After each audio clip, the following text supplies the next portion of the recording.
Ассаламағалейкум ағайын, қалайсыздар? Мен жұмыртқа салдым экваторға тағы да. Бұл царско-сельский деген, міне Самардан келді. ЛПХ Сергеевский. Мына С1 деген бірінші линия, С2 дегендер, мыналар екінші линиялар.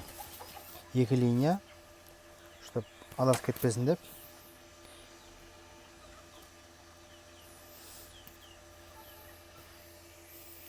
Өзіме қаптанады осы царско-сельский деген өте.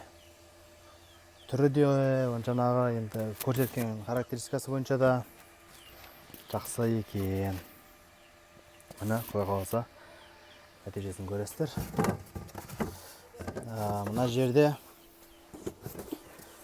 осы жаңағы ЛПХ Сергеевскийдағы мына бөденен жұмыртқасын подаркке берді маған жаңа жылға.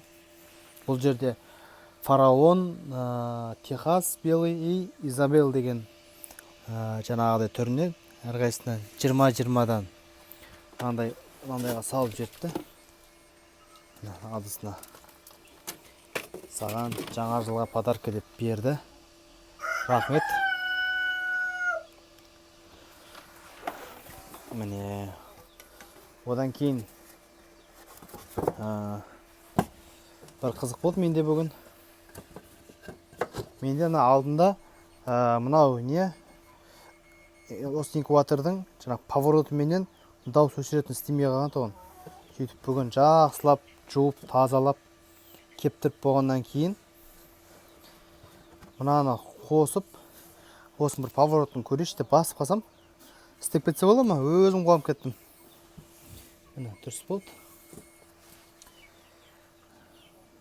Және бұның ішіне жаңағы өзімнің Кучинский юбилейдің жұмыртқасын салып қойдым. Одан кейінгі мәселе менде Кучиндер 3 күн ба болды жүр. Бүгін 4-ші күн дұрыстап жұмыртқа бермей жүр. Что-то не отқан түсінбедім. Жемнен ба деп ойлап, жемді де қысқарттым. Осы бүгіннен бастап қысқарттым жемді. Бірақ что-то жұмыртқа аз беріп қалды. Күніге 3-4-ден ақ беріп жатыр. Бірақ оған да шүкір, но бірақ алдым 7-ден кем бермейтін. Міне. Жаңалық менде осы ағайын. Сіздердің қалай, құстарыңыз қалай, жақсы отыр ма, дұрыс па әйтеуір. Менде қазіргі өзгерістер осы. Келесі видеода күні кеше ғана ашып шыққан балапандарды түсіремін.